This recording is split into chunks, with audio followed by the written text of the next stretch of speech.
Hei kun keikun kaikille avoimen datan ystäville. Tämä on fantastisen huikea, ellei peräti huikean fantastinen esittelyvideo palvelusta junat.info. Junat.info on erityisesti mobiilikäyttöä varten suunniteltu palvelu, josta käyttäjät voivat etsiä junien aikatauluja sekä nähdä reaaliaikaisesti tiedon siitä, missä se juna parhaillaan kiitää. Palvelu käyttää VR:n avoimen datan junat kartalla rajapinnan eri syötteitä sekä aikatauluhakua. Edessänne möllöttää palvelun aloitussivu. Käytä tässä demossa ihan normaali desktop-selainta, vaikka sivusto onkin ensisijaisesti suunniteltu mobiilikäyttöä ja selaimia ajatellen. Sivusto muistaa käyttää jo oman hakuhistorian ja siihen on esitäytettynä käyttäjän viimeisin haku. Oikeasta ylänurkasta käyttäjä pääsee katsomaan omaa hakuhistoriaansa. Sieltä voi valita aikaisemmin käyttämiä hakuja ja totta kai uusilla käyttäjillä hakuhistoria on aluksi tyhjä. Tällöin valinnan voi tehdä etusivu alasvetovalikoiden kautta.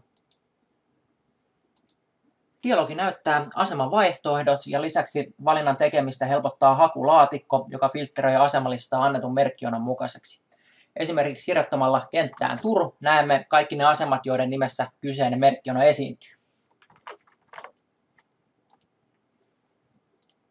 Valitaan kohdeasemaksi Järvenpää, sillä kyseinen kaupunkihan tunnetusti on melkoinen menomesta ja määränpäänähän on tietysti sensuellin kulttuurelli RT Party House. Oletuksena päivämäärä ja kellokenttien arvona on nykyhetki. Vaihdetaan kuitenkin paremman demoefektin aikaansaamiseksi kelloaikaa ja painetaan hakunappia. Järjestelmä tekee hakuja sekä VR:n aikataulu että junien paikkatietoihin ja yhdistää informaation samassa näkymässä. Mikäli juna on myöhässä, näytetään myöhästymisaika minuutteina punaisella värillä. Junaa klikkaamalla näemme tarkempaa tietoa ajossa olevasta junasta. Näemme muun muassa, että juna on juuri nyt Jokelan ja Hyvinkään välillä ja nopeus on 83 kilometriä tunnissa. Painetaan kartta näkymään, jolloin pääsemme karttaan. Kartassa näemme junan nykyisen sijainnin sekä reitillä olevat asemat.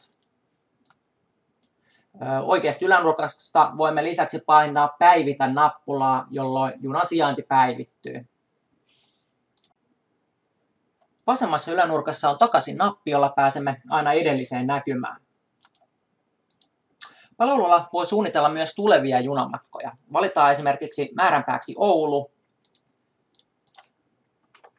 Näin. Ja matka-ajankohdaksi vaikka seuraavan viikon lauantai. Painetaan hae nappia. Näemme, että palvelu antaa melko informatiivisen näkymän eri junista sisältäen matka-ajan ja vaihtojen lukumäärä. Lisäksi, kuten nohevimmat veturinkuljettajat saattavat jo huomata, palvelu ei näytä tarkentavaa linkkiä tulevista junista. Tämä johtuu siitä, että VR-rajapinnoista saa reaaliaikaista tietoa vain kuluvan päivän junaliikenteestä. Voimme myös alavalikon nappuloilla siirtyä edellisiin ja seuraaviin junavaihtoehtoihin. Mikäli aikaisemmin valitulla päivällä ei löydy yhtään myöhempää junavaihtoehtoa, ehdottaa järjestelmän seuraavaan päivään siirtymistä. Tämä onnistuu yhdellä klikkauksella. Ja päivämääräksi muuttui sunnuntai. Nonni, olipa tuskasta puuhaa tämä demon tekeminen. Ei meinaa mennyt ihan ensimmäisellä otolla. Ja eihän tästä videosta nyt mikään kovin fantastisen huikea tullut. Mutta palvelu tietenkin on aivan timanttinen. Käykää tsekkaamassa www.junat.info. Joo, Chicago!